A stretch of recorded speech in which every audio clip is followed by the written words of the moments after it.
ওকে আমি যখন প্রথম দেখি তখন দেখি ওর গলাটা ঝুলে আছে বালিশ থেকে।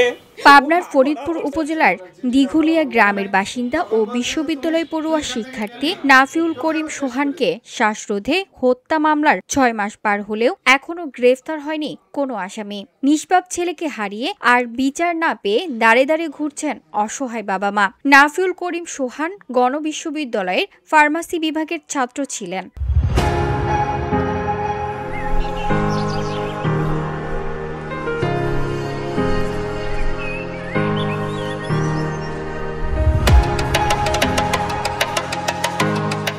নাসিমা আক্তার অভিযোগ করে জানান, বাড়ির সামনে জমি কেনার পর থেকে তাদের বিরোধ দেখা দেয় নাফিউলের চাচা ইব্রাহিম হোসেন, নজরুল ইসলাম এবং চাচাতো ভাইয়ের সঙ্গে। তারই জেরে গত ১৪ এপ্রিল ওই জমির মাটি কাটা নিয়ে ঝগড়া বাঁধায় তারা। সেদিন তারা প্রকাশ্যে সবার সামনে নাফিউলকে হত্যার হুমকি দেয়। ৫ জুন ছুটিতে বাড়িতে যান বিশ্ববিদ্যালয় শিক্ষার্থী নাফিউল। ৮ জুন রাতে খাবার খেয়ে ঘরে ঘুমিয়ে পড়েন তিনি। ৯ জুন সকালে ঘুম থেকে উঠে ছেলের মরদেহ দেখতে পান তার বাবা মা। নাফিউলের বাবা মায়ের দাবি, তার ছেলেকে তার চাচা ও চাচাতো ভাইয়েরা মিলে শ্বাসরোধে হত্যা করেছে।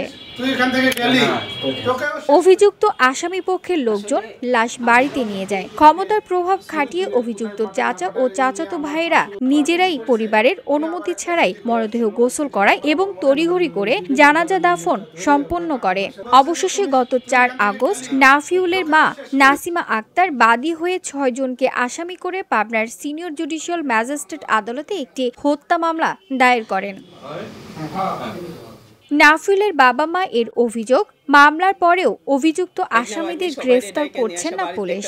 আসামিরা প্রকাশ্যে ঘুরে বেড়ালেও দেখছে না তারা, উল্টো নানাভাবে নাফিউলের বাবা মাকে হয়রানি ও প্রাণনাশের হুমকি দিয়ে বেড়াচ্ছে অভিযুক্তরা। প্রথম এক মহিলা জজ ছিলেন, তারপরে আবার আরেক মহিলা জজ, তারপরে সর্বশেষ ৩০ তারিখে যে পুরুষ জজ, উনি এজাহার করে দেন, এজাহারভুক্ত করে দেন ফরিদপুর থানায়। কিন্তু থানার আমার বাড়ি বেশি দূরে না, কিন্তু আসামি গ্রেপ্তার করতেছে না। আসামিরা দিব্যি চলাফেরা করতেছে এবং ওরা মানুষের কাছে বলে বেড়ায় যে ওরা যত কেস করবে সব খেয়ে দিব, এবং আশেপাশের লোকজন ওদের কাজ করে। এই মুহূর্তে আমরা খুবই অসহায়।